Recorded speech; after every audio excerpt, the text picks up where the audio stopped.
주 예수의 이름을 위하여. 사도행전 21장 1절에서 16절 말씀입니다. 우리가 그들을 작별하고 배를 타고 바로 고스로 가서 이튿날 로도에 이르러 거기서부터 바다라로 가서 베니게로 건너가는 배를 만나서 타고 가다가 구브로를 바라보고 이를 왼편에 두고 수리아로 항해하여 두로에서 상륙하니 거기서 배의 짐을 풀려 함이러라. 제자들을 찾아 거기서 이레를 머물더니 그 제자들이 성령의 감동으로 바울더러 예루살렘에 들어가지 말라 하더라.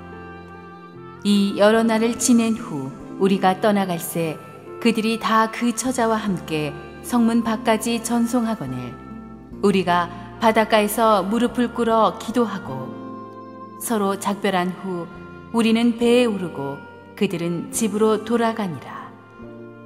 두로를 떠나 항해를 다 마치고 돌레마이에 이르러 형제들에게 안부를 묻고 그들과 함께 하루를 있다가 이튿날 떠나 가이사랴에 이르러 7 집사 중 하나인 전도자 빌립의 집에 들어가서 머무르니라.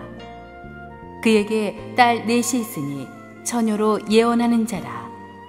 여러 날 머물러 있더니 아가보라 하는 한 선지자가 유대로부터 내려와 우리에게 와서 바울의 띠를 가져다가 자기 수족을 잡아매고 말하기를 성령이 말씀하시되 예루살렘에서 유대인들이 이같이 이 띠 임자를 결박하여 이방인의 손에 넘겨주리라 하거늘 우리가 그 말을 듣고 그곳 사람들과 더불어 바울에게 예루살렘으로 올라가지 말라 권하니 바울이 대답하되 여러분이 어찌하여 울어 내 마음을 상하게 하느냐.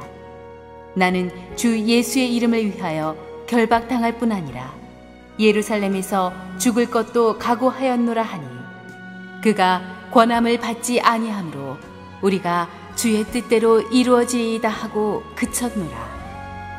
이 여러 날 후에 여정을 꾸려 예루살렘으로 올라갈새 가이사랴에 몇 제자가 함께 가며 한 오랜 제자 구브로 사람 나손을 데리고 가니 이는 우리가 그의 집에 머물려 함이라. 할렐루야. 우리 하나님께 감사와 영광의 박수를 드리겠습니다. 우리 함께 기도하고 하나님 말씀 보겠습니다. 사랑하는 아버지, 은혜를 감사합니다. 이 아침에 하나님의 음성 듣기 원합니다. 부족한 종의 인간적인 모든 소리들은 당신의 은혜의 휘장 뒤에 감추시고 오직 하나님의 음성만이 정확하게 한 사람 한 사람 가슴 속에 심어지게 하옵소서. 예수님의 이름으로 기도합니다. 아멘. 지난주에 우리는 바울이 밀레도에서 에베소 교회 장로들을 청해서 고별 설교를 하고 애틋하게 이별하는 장면을 살펴보았습니다.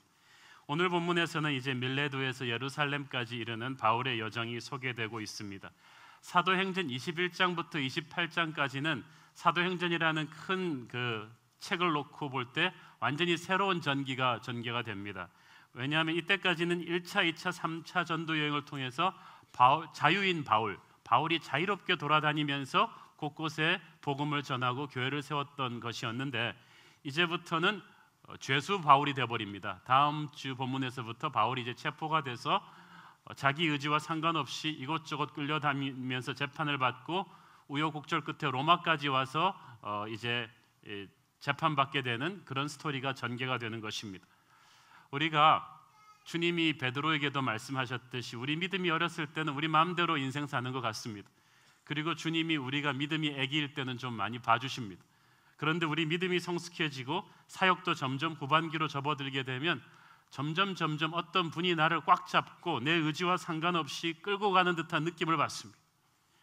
내가 어쩔 수 없는 어떤 힘이 나를 이곳저곳으로 이렇게 쭉 끌고 가시는 것을 느끼는 것입니다. 그렇지만 패닉하지 마십시오. 이제 자기 힘과 고집이 빠지고 성령님께서 완전히 주도하시는 인생으로 들어선 것입니다. 그것은 여러분이 이제 하나님이 좀 적극적으로 다루실 수 있는 영적인 성숙의 스테이지로 올라간 것입니다. 오늘 이 두로에서 이 바울이 두로와 돌레마이라는 항구에서 들렸다가 이제 팔레스타인의 가이사랴 항구로 가게 되는데 두로가 참 유명한 항구 도시거든요. 사치스럽고 번영하는 그런 곳이라서 관광하려 그러면 할 게 많습니다. 그런데 바울이 거기서 관광하지 않았어요. 두로에서 바울이 탄 배가 정박해서 한 일주일을 있었습니다. 짐을 내리고 이렇게 준비하는데 한 일주일 걸렸던 것 같아요. 이것은 바울이 의도하지 않았던 그 엑스트라 시간이 딱 생긴 것입니다. 우리 인생에 우리가 예기치 않았던 어떤 지체되는 시간이 있습니다. 몇 달, 몇 년 불편한 시간입니다. 이때 우리가 성격이 급해서 화내기 쉽습니다. 왜 이렇게 더디게 가는 것인가? 왜 이 뜻밖의 이 딜레이가 오는 것인가? 그런데 이 시간이 또 하나님이 예비하신 우리가 알지 못하는 축복이기도 합니다. 우리는 목표지향적이라서 하나님의 일을 할 때도 딱 몇 월 며칠 데드라인까지 이거를 이루고 이렇게 딱 생각이 있는데 하나님이 의외로 브레이크를 걸어서 좀 지체되는 시간이 있습니다. 그렇지만 그 과정에도 하나님이 예비하신 어떤 축복의 오아시스가 있는 것입니다. 그래서 바울은 이 항구에서 한 줄 더 있어야 되면은 내가 뭐 할 것인가? 바울이 선택한 것은 믿음의 형제들을 찾아다니는 것이었습니다. 4절에 나오는 그 바울이 제자들을 찾아라는 말은 그 바울이 관심을 가지고 찾아다녔다는 거예요. 그리고 두로에 있는 형제들을 만납니다. 두로에 있는 이 크리스천들은 제자들이라고 했습니다. 영성이 깊은 사람들이었습니다. 그런 사람들을 바울이 만나게 된 것은 성령님께서 만나라고 푸시하신 것입니다. 그래서 이 성령의 사람과 성령의 사람이 만나서 철이 철을 날카롭게 하듯이 영적으로 깨우쳐주고 도전하고 확인시켜줄 일이 있거든요. 하나님께서 그런 축복의 사람들을 만나게 하십니다.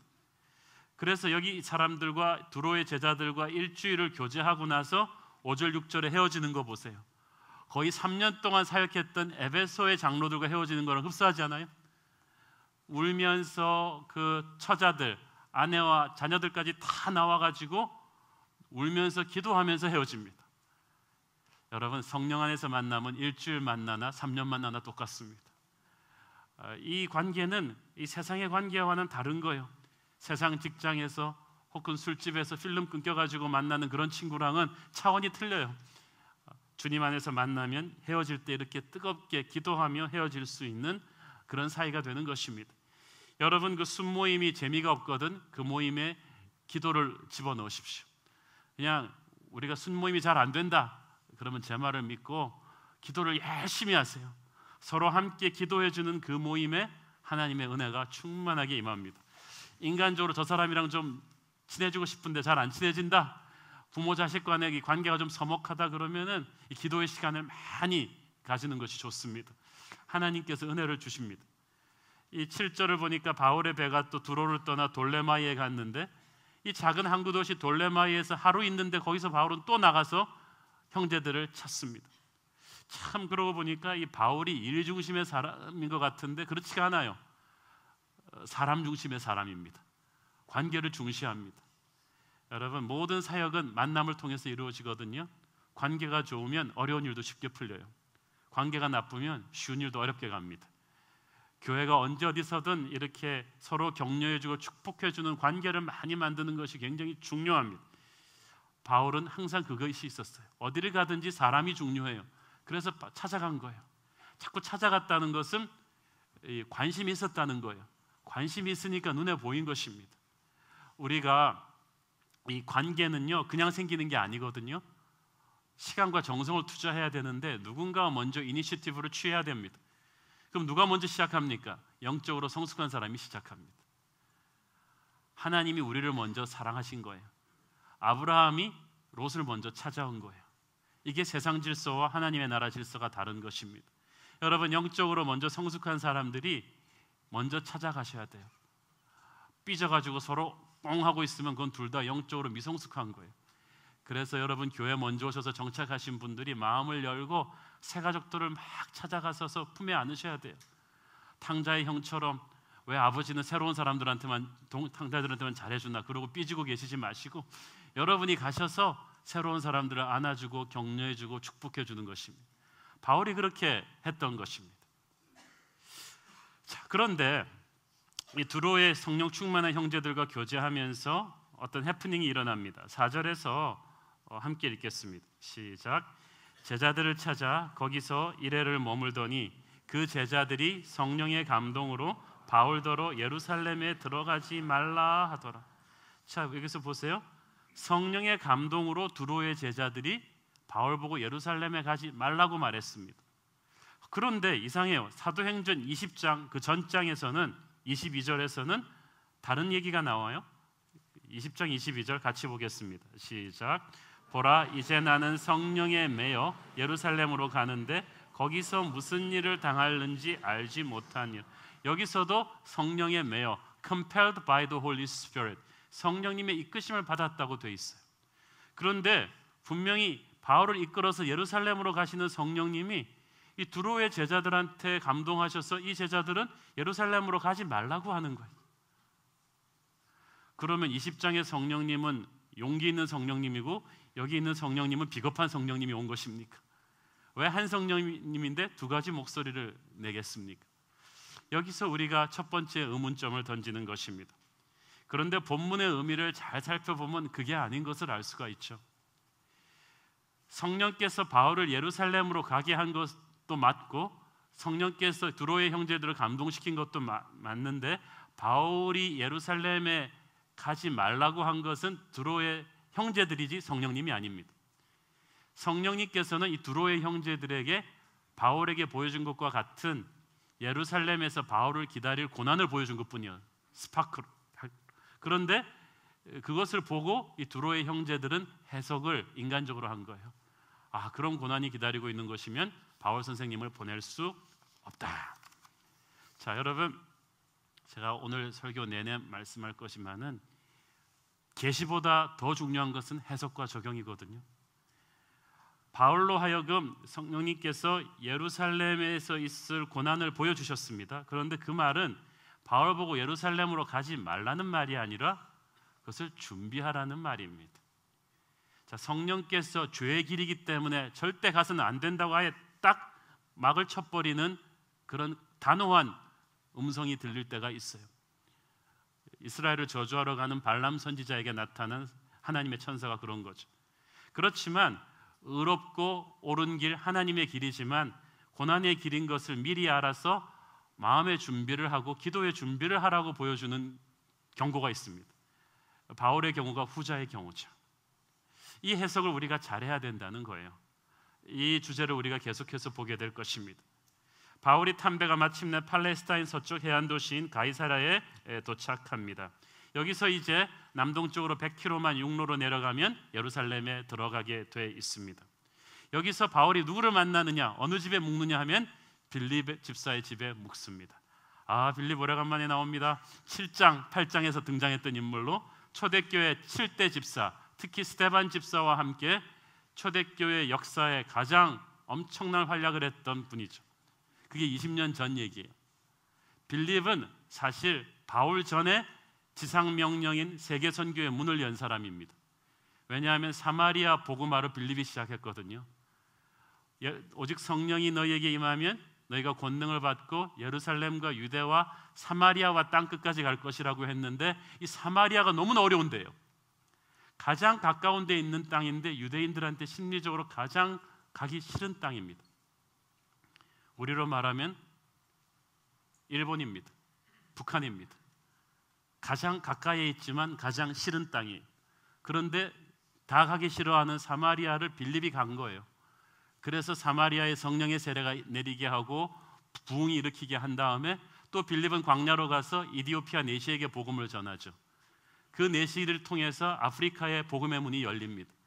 그러니까 바울이 세계를 돌기 전에 이미 빌립은 세계 선교의 문을 연 사람입니다. 그리고 성령의 감동으로 이렇게 돌아다니면서 사역을 하다가 가이사라에 정착을 했는데 거기서 20년을 이제 결혼해서 자식들을 낳고 살게 된 것입니다. 그 빌립이 20년 만에 바울을 만났어요. 20년 전에 이 빌립이 처음에 바울을 만났을 때는 바울이 교회를 핍박하던 사람이었어요. 빌립의 친구 스테반이 순교당할 때 바울이 거기 서 있었잖아요. 그리고 교회 핍박자가 돼서 무시무시한 핍박의 선봉에 섭니다. 그래서 교회가 뿔뿔이 흩어지죠. 빌립도 그때 흩어져서 사마리아 간 것입니다. 훗날 그런데 빌립은 그 사울이 변하여 바울 되었다는 이야기를 듣습니다. 그때 보고 20년 만에 처음 보는 거예요. 이 열정의 전도자 빌립과 열정의 선교자 바울이 딱 만났으니까 이건 뭐 엄청난 영적 고수들이 팍 만난 거예요. 그냥 불꽃이 바바박 튀었을 거예요. 그래가지고 서로 간증하는데 바울이 간증한 반나절하고 나면 빌립이 또 반나절. 그러면 한참 얘기하다가 그럼 내가 안수기도 해주겠다. 그럼 바울이 기도 한 3-4시간 하고 나면 빌립도 3-4시간 기도하고 막 이렇게 한 3-4일 하면서 서로 얼마나 이 영적인 교제가 다이나믹했겠습니까? 하나님이 다 이유가 있으셔서 예루살렘에 가기 전에 바울에게 이런 좋은 믿음의 사람을 만나서 영적으로 이렇게 딱 재충전을 시켜주신 거 아니겠습니까? 그런데 또 9절에 보면 누가가 아주 중요한 기록을 해놓습니다. 빌립에게 딸이 넷이 있었는데 딸 부자의 원조죠. 딸을 넷 낳았는데 다 처녀고 예언의 은사를 받았다고 했습니다. 이 얘기를 누가가 왜 했겠습니까? 그리고 그 다음 절에 보면 10절을 보니까 바울 일행이 빌립의 집에 여러 날 머물러 있었다. 그것은 하나님께서 이 바울에게 이 빌립과 빌립의 딸들을 통해서 다시 한번 성령의 음성을 확인시켜 준 것입니다. 예언의 은사가 있는 자매들이니까 두로의 형제들이 했던 바울이 들었던 그 성령의 음성, 예루살렘에서 기다리고 있을 환난에 대해서 다시 한번 이렇게 확인을 해줬겠죠. 그리고 나서 마지막 느낌표를 찍는 사람이 누구냐 하면 아가보라는 유명한 예언자입니다. 이 아가보는 10절에 나오는 아가보는 이미 사도행전 11장에 등장했던 인물이죠. 안디옥에서 천하의 큰 흉년이 들 것이라는 걸 예언했고 진짜 큰 흉년이 들었어요. 그래서 예루살렘에서 큰 위기에 처한 굶주림에 처한 성도들을 위해서 바울이 구제 헌금을 해가지고 지금 들고 가는 거잖아요. 자, 그런데 아가부는 그때부터 12사도도 굉장히 존중하는 초대교회에서 가장 권위를 인정받는 예언자가 중에 한 명이 되었습니다. 그런데 그 사람이 직접 가이사랴로 누가 바울이 가고 있다고 얘기도 안 해줬어요. 전화도 없어요. 인터넷 띄운 것도 아니에요. 그런데 내려온 거예요. 딱 바울이 가이사랴에 머물고 있는데 직접 성령님이 보낸 거죠.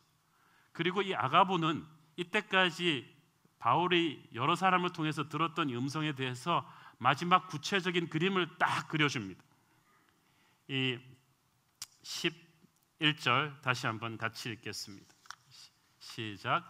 우리에게 와서 바울의 띠를 가져다가 자기 수족을 잡아매고 말하기를 성령이 말씀하시되 예루살렘에서 유대인들이 이같이 이 띠 임자를 결박하여 이방인의 손에 넘겨주리라 하거늘. 자, 이제 드디어 확실해졌어요.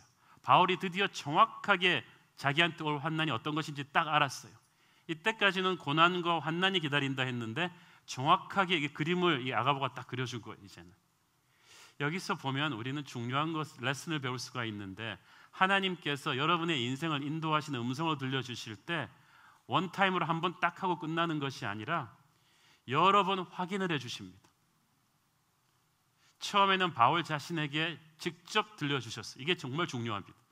먼저 여러분 자신이 직접 들어야 돼요. 사도행전 20장 23절 보겠습니다. 시작. 오직 성령이 각 성에서 내게 증언하여 결박과 환난이 나를 기다린다 하시니. 자, 보세요. 각 성을 거쳐 올 때마다 하나님이 바울에게 그 환상을 보여주셨어요.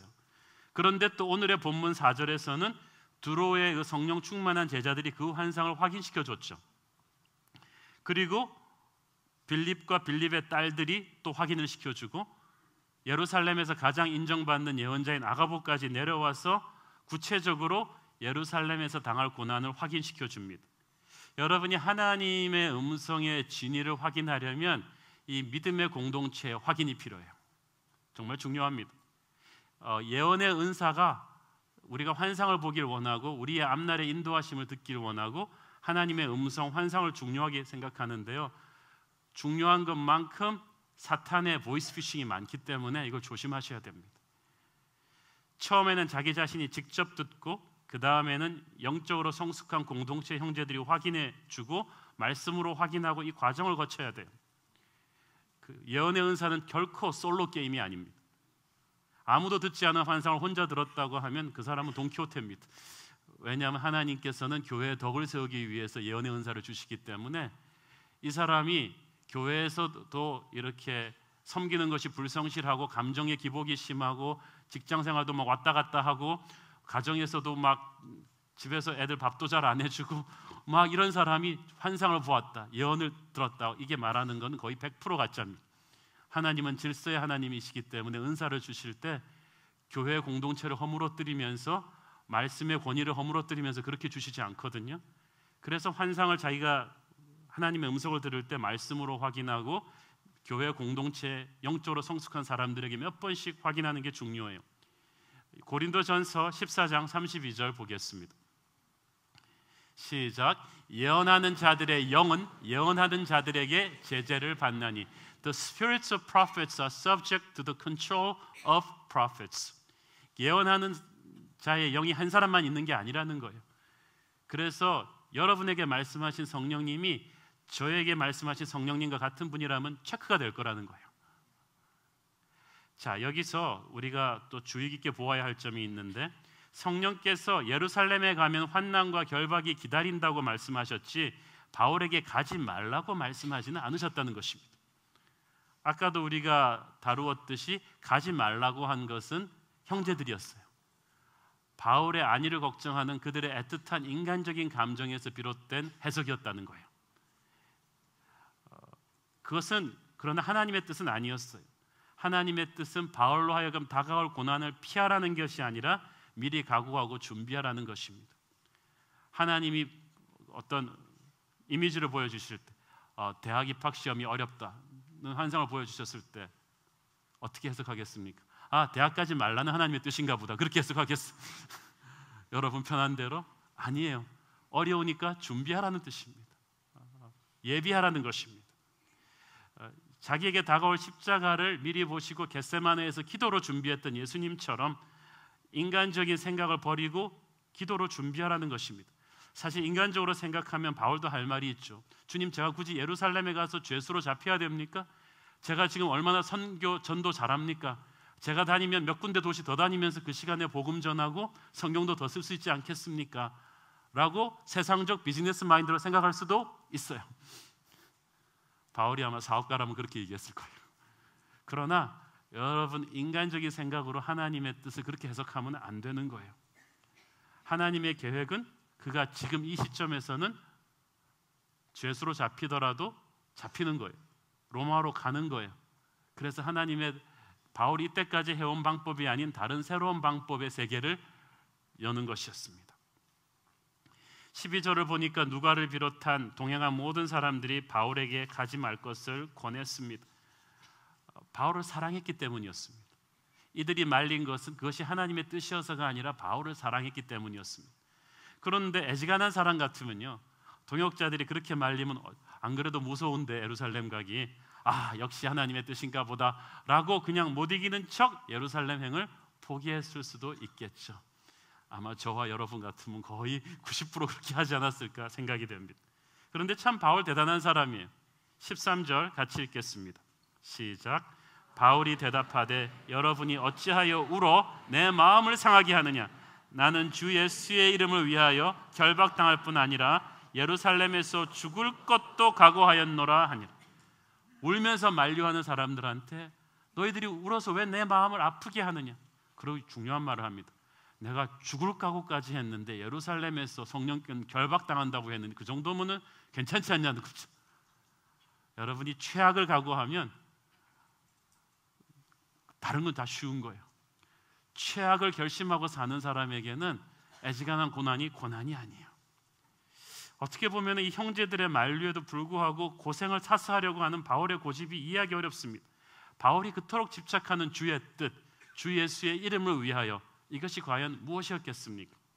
우리는 여기서 다시 한번 이 바울의 쇠고집을 이해하기 위해서 하나님의 뜻을 판단할 때 주의할 점을 다시 한번 여러분과 함께 짚어보고자 합니다. 자, 자기 자신에게도 성령님이 몇 번씩 예루살렘에서는 환난이 기다린다고 경고를 주셨고, 두로의 형제들, 빌립의 딸들, 나중에는 예루살렘에서 직접 내려온 아가보 선지자를 통해서까지 이 경고를 주셨는데, 애지간하면 예루살렘으로 안 그래도 겁났는데 가지 말라는 하나님의 뜻인가 보아, 그리고 그냥 끝냈을 텐데, 여러분, 꿈보다 해몽이 중요하다고, 이 예언을, 환상을, 하나님의 음성을 해석할 때 우리가 내면의 동기를 잘 살펴야 됩니다.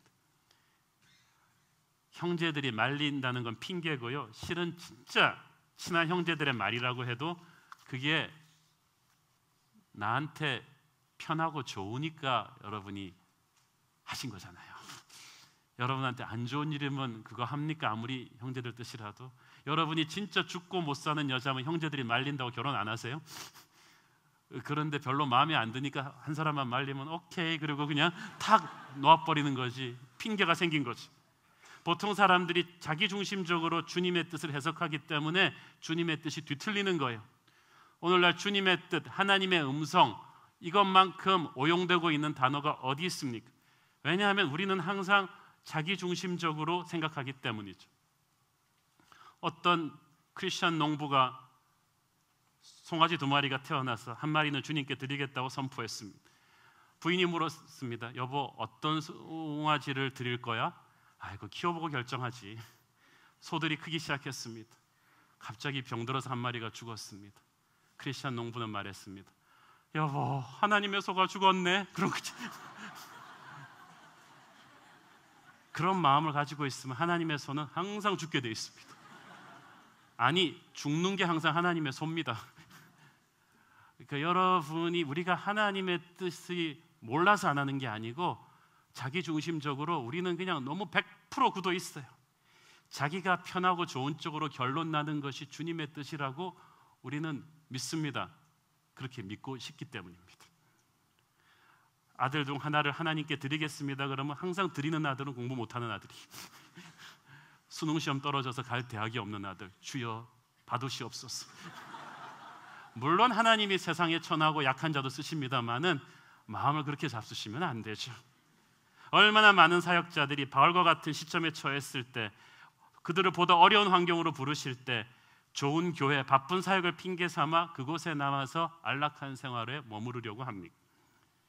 그러나 하나님의 종은 진짜 하나님의 뜻을 찾아갑니다. 하나님의 뜻이 뭐냐 하면요, 자기 자신의 이 셀피시한 내면의 동기를 넘어서서 아버지의 마음을 읽어야 되는 거야.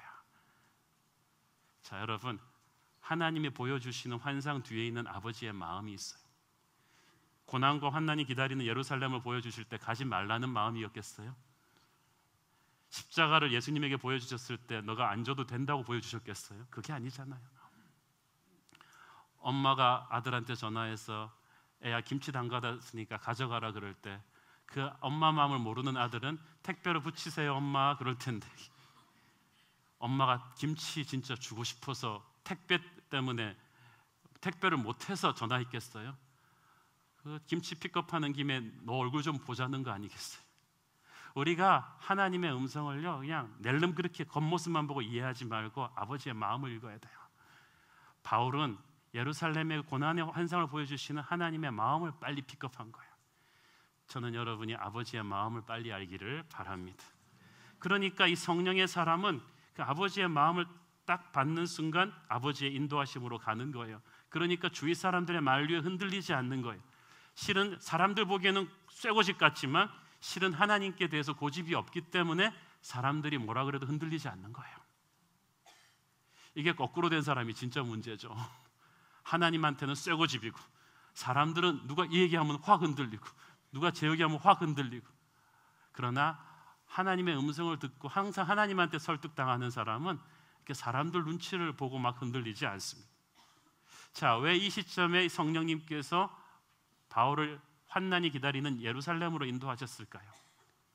옛날에는 그렇지 않았어요. 옛날에는 바울을 체포하고 결박하려고 할 때마다 성령님께서 기가 막히게 거기를 빠져나가게 하셨습니다. 그럼 그때 성령님은 비겁한 성령님이고 지금 성령님은 용기 있는 성령님이냐? 그게 아니에요. 우리 인생의 시즌에 따라서 성령님의 인도하심이 달라요. 순교를 감당할 영성이 안 되는 사람한테 어설프게 순교시키지 않아요. 감옥에 갇힐 영성이 없는 사람한테 갇히게 하지 않아요. 우리 사역의 시즌이 있어요. 농부가 봄, 여름, 가을, 겨울에 하는 일이 다르듯이 하나님께서 여러분의 인생의 시즌에 봄, 여름, 가을, 겨울에 하는 일이 다르세요. 10년 전에 바울은 체포되면 안 돼요. 왜냐하면 워낙 유럽, 아시아에 복음의 씨앗이 전혀 뿌려져 있지 않기 때문에 이걸 할 사람이 필요한 거예요. 그래서 바울은 그때마다 체포당할 때마다 성령의 인도하심으로 탈출해서 순교가 겁나서가 아니라, 환난이 겁나서가 아니라, 그때는 환난 당할 타이밍이 아니에요. 그때는 다니면서 죽을 각오로 사는 게, 사역하는 게 하나님의 뜻이에요. 그런데 이제 10년이 지나서 곳곳에 교회가 세워지고 복음의 인프라가 깔린 다음에는 이제 바울이 예루살렘으로 가서 그 예루살렘에서 아직도 갈등이 있는 유대인과 이방인들의 갈등을 화해하면서 거기서 고통당하더라도 그거 계기로 해서 로마로 압송되더라도 아직 바울이 가보지 못한 로마, 그리고 그 너머의 서바나까지 새로운 블루오션을 여는 것이 하나님의 뜻이었다는 거예요. 바울은 그 모든 어떤 하나님의 그런 리딩을 이렇게 마음을 읽고 있었던 것입니다. 그래서 결심이 딱 굳었어요. 그러니까 14절에서 형제들이 말리다 지쳐서 주의 뜻대로 이루어지다 하고 그냥 기법한 것입니다. 여러분, 오늘의 본문을 보면서 저는 여러분에게 예언, prophecy의 해석과 적용을 우리가 아주 정확하게 이해하는 것이 중요하다고 생각합니다. 왜냐하면 워낙 거짓 예언자들이 많아가지고 오늘날 한국 교회에서 이 예언기도 받으러 갑시다, 이 말을 저는 정말 위험하게 생각합니다. 가는 폼과 자세가 거의 용한 점장이가 있으니까 한번 보러 갑시다, 그 말과 똑같아요.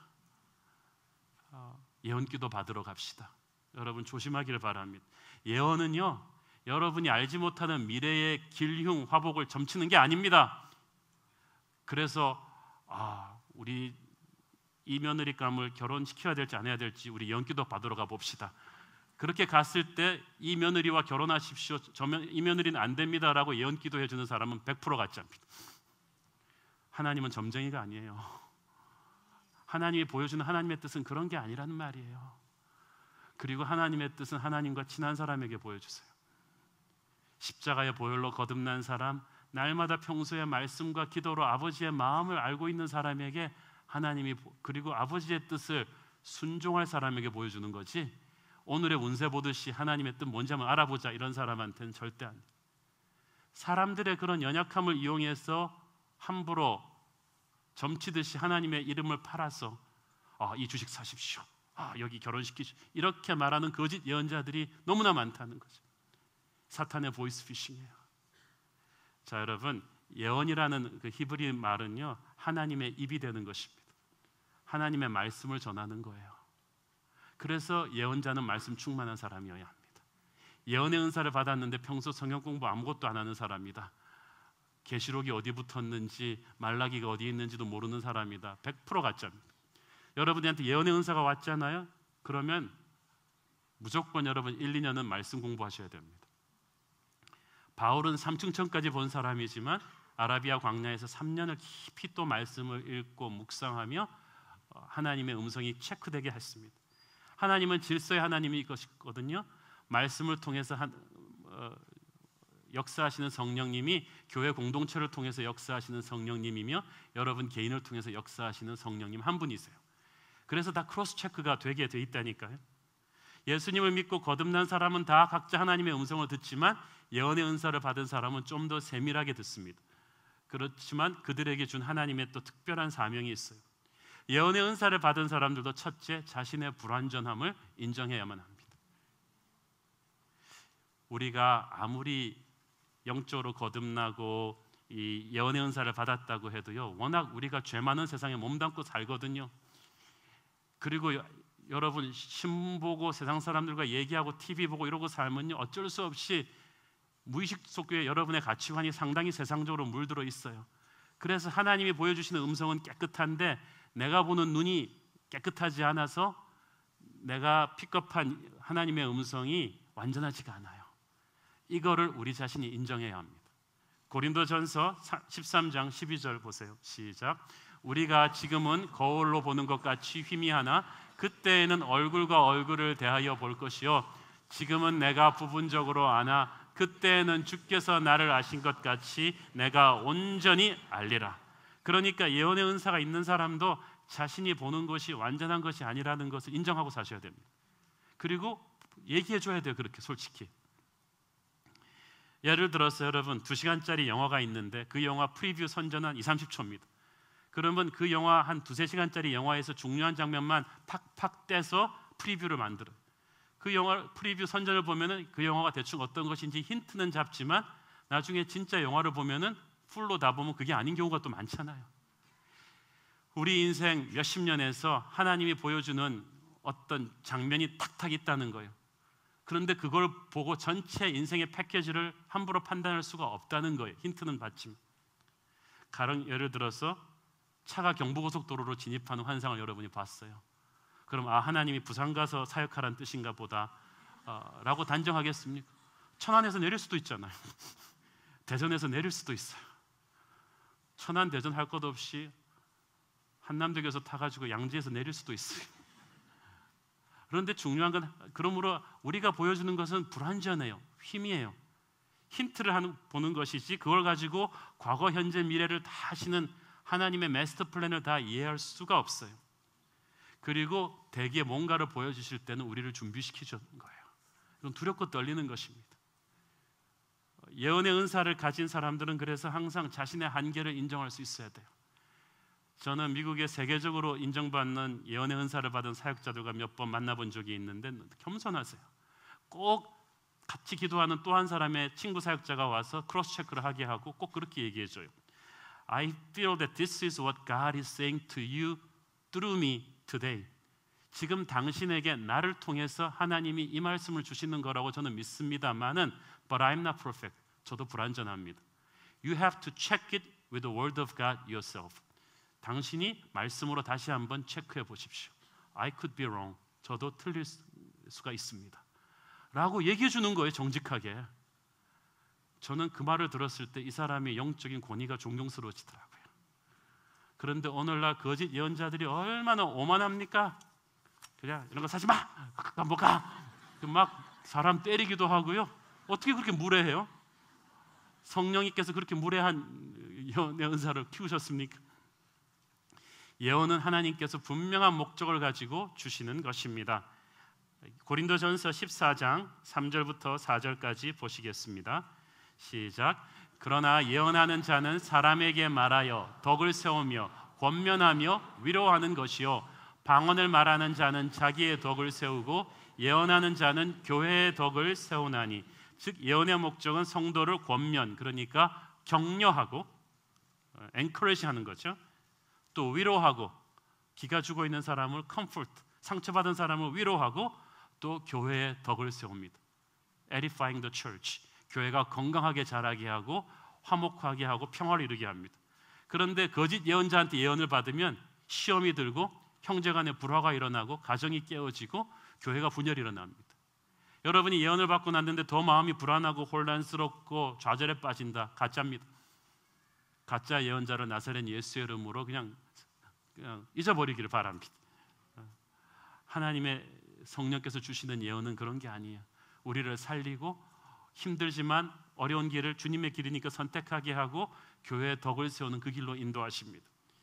이 교회의 덕을 세우는 것이 예언을 주는 중요한 목적이에요. 바울의 미래는 바울 한 사람의 미래가 아니잖아요. 앞으로 초대교회 앞으로의 지도를 기르는 것이었기 때문에 하나님께서 이걸 얼마나 신중하게 다루십니까? 바울에게 몇 번 계속 말씀하시고 바울이 가는 곳마다 믿음의 형제들을 통해서 체크하시면서 계속해서 준비를 시켜가는 거예요. 여러분이 정말 하나님의 길을 따라 가고자 할 때는요, 하나님께서 이렇게 좋은 믿음의 공동체를 통해서 기도를 받게 하고 체크를 하게 하면서 이 영적인 준비를 시키는 것입니다. 예언의 3단계가 있는데 계시, 해석, 적용입니다. 아까도 말씀드렸듯이 계시는 보여주는 거예요, 환상을. 그런데 보는 게 중요한 게 아니에요, 여러분. 해석과 적용이 중요해요. 보는 거는 예수 안 믿는 사람들도 봐요. 이집트의 바로도 봤어요. 해석은 요셉만이 할 수 있어요. 바벨론의 그 음탕한 벨사살 왕도 환상은 봤어요. 예루살렘 성전에서 뺏어온 그 금기구를 가지고 밤새 파티를 벌이는 그 몹쓸 왕도 환상은 봐요. 벽에 손가락이 확 나타나서 글씨를 확 쓰는 거. 얼마나 무서웠겠어요. 그리고 그러나 그 해석만은 성령의 사람만이 하는 거야. 저는 환상 보는 거 전혀 부럽지 않아요. 왜냐하면 환상 본 그날 벨사살은 죽었어요. 알고 싶냐 그래. 이 벨사살은 아주 건방지게 저건 뭐야 그러면서 막 술 취한 채로 다니엘 해석해봐. 근데 다니엘이 와서 그랬잖아. 기도하고 진짜 해석을 원하냐? 원한다. 까불었죠 벨사살 왕이. 그대로 읽어줬어요. 너희 시대가 끝났고 이 나라의 정권을 다른 사람에게 이미 하나님이 넘겨줬고 너는 오늘 밤 안에 죽는다. 그날 밤 안으로 6시간 지나기 전에 죽었어요. 암살당. 환상을 보고 싶으세요? 계시를 보고 싶으세요? 그렇게 하나님 앞에 까부는 사람에게 보여주는 환상은 죽음의 환상입니다. 심판의 환상이에요. 나는 세상 사람들이 하나님의 음성을 너무나 함부로 대하는 것이 저는 정말 저 사람들이 뭘 몰라서 그렇지. 영적으로 미성숙한 사람들이 하나님의 뜻 알고 싶어요. 계시를 보여주세요. 보기만 하면 믿겠어요? 보고 싶으세요? 보는 즉시 여러분의 인생은요 감당 못합니다. 하나님의 보여주시기 전에 함부로 이렇게 오늘의 운세 보듯이 그렇게 달려들지 마세요. 하나님의 보여주시는 그 음성은 크고 아름다운 것입니다. 그리고 그것을 해석하는 성령의 눈이 있어야 되고 그 다음에는 적용이 중요해요. 가령 하나님께서 축복의 미래가 올 것이라고 했는데도 자꾸 그걸 안 믿고 의심하고 걱정하고 낭망하고 무기력하게 살면 그 축복의 미래가 온다는 예언이 여러분의 삶에서 이루어지지 않습니다. 하나님의 말씀이 이루어지지 않는 것은 여러분이 순종으로 적용하지 않기 때문이에요. 자, 여러분 아무리 제가 여러분 목마르다고 해서 생명수를 부어줘 본들 여러분이 불신앙으로 여러분 컵 밑에다 구멍을 뻥뻥 뚫고 있으면 이게 무슨 의미가 있겠어? 그게 내 잘못입니까? 컵에 구멍 뚫은 여러분 잘못이지. 하나님도 마찬가지예요. 축복의 예언을 받았으면 그걸 믿으세요.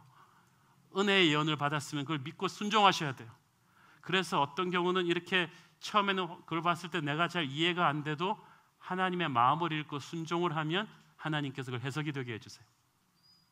처음에 베드로에게 하늘에서 내려온 그 율법적으로 금지된 동물들의 환상을 베드로는 해석을 못했어요. 그렇지만 그 로마 백부장 고넬료가 보낸 사자들이 왔을 때 그리고 그 집에 가서 고넬료의 간증을 들었을 때 그때 해석이 딱 된 거예요. 여러분 예언보다 중요한 게 순종하는 자세예요. 베드로는 잘 몰라도 항상 하나님의 길을 순종을 하니까 순종하는 사람의 현실에선 전에 해석이 안 되던 예언이 풀리는 거예요. 여러분이 어떤 사람은 성경 공부를 싫어해요. 말씀이 잘 모르겠대. 그건 여러분이 순종을 안 하고 말씀을 공부해서 그래요. 그런데 말씀대로 순종하면서 말씀을 공부하는 사람은 재밌어요. 순종하는 그 순간에 그림처럼 해석의 문이 딱 열리는 거죠. 뜻을 정하고 하나님께 순종을 드린 사람의 인생은 참 자신감이 넘쳐요. 가이사랴에서 예루살렘까지 약 육로로 100km 정도 되는 그 먼 길을 바울이 어떻게 걸었을까요? 저는 바울이 얼굴을 찡그리고 불안하고 떨면서 갔다고 생각하지 않습니다. 이미 바울은 여러 번 하나님의 뜻을 여러 번 확인하고 기도와 묵상을 통해서 주님의 마음을 알고 결정했기 때문에 최악을 각오하고 그러나 주님께 자기를 드렸기 때문에 그 다음부터는 아예 마음이 그냥 막 기쁜 거예요. 여러분이 아무리 어렵고 힘든 미래라고 할지라도 하나님이 주신 사명의 기름을 확신한다면 주님께서 여러분을 지키실 것임을 확신한다면 더 이상 불안하지 않습니다. 너 근심 걱정 와도 두려운 일 당해도 걱정 말아라 주 너를 지키리. 여러분 걱정 그 두려움과 환난에서 하나님이 환난을 벗어가 버리지는 않지만 그것을 이길 수 있는 능력을 주시니까. 사실 우리 눈에 보기에는 많은 것을 가지고 있고 높은 자리, 유명한 자리에 앉아서 남부러울 것 없이 사는 것 같은 사람도 얼마나 불안과 초조에 쫓겨 사는 사람들이 많습니까? 그 사람들은 인생 결정할 때 사람 눈치 보면서 결정하거든요. 어느 게 나한테 득이 될까 걱정하거든요. 예수 믿는 사람들 가운데서도 그렇게 전전긍긍하면서 사는 사람들이 있습니다. 그러니까 교회 와서 찬송 부르고 설교 들으면서도 늘 불안해요. 왜냐하면 자기 중심적으로 언제든지 방향을 바꿀 준비를 하니까. 그러나 어떤 상황에서도 하나님 뜻대로 살기로 순종하기로 결심해 놓은 사람은 걱정 없어요. 그러나 어떻게 하면 손해 안 볼까? 어떻게 하면은 내가 편할까, 잘 될까, 이런 식으로 머리를 계속 굴리고 있으면요, 자기 인생 자기가 책임져야 되기 때문에 너무 불안해요. 바울은 그러나 어렵고 힘든 길이었지만 하나님에게 순종하기로, 아버지의 마음을 읽고 고난의 길도 가기로 결심했기 때문에 그 길이 승리의 길이 되는 거예요. 당당한 길이 되는 것입니다. 저는 여러분이 십자가의 길이라 할지라도 그렇게 자신감 있게 당당하게 택할 수 있게 되기를 축원합니다. 그러면 여러분에게 하나님의 음성이 들릴 것입니다. 기도하겠습니다. 사랑의 하나님, 은혜를 감사합니다. 세상에 많은 음성들이 있지만 나는 하나님의 음성을 듣고 순종하며 살기를 원하오니 주여 나를 인도하옵소서. 예수님의 이름으로 기도합니다.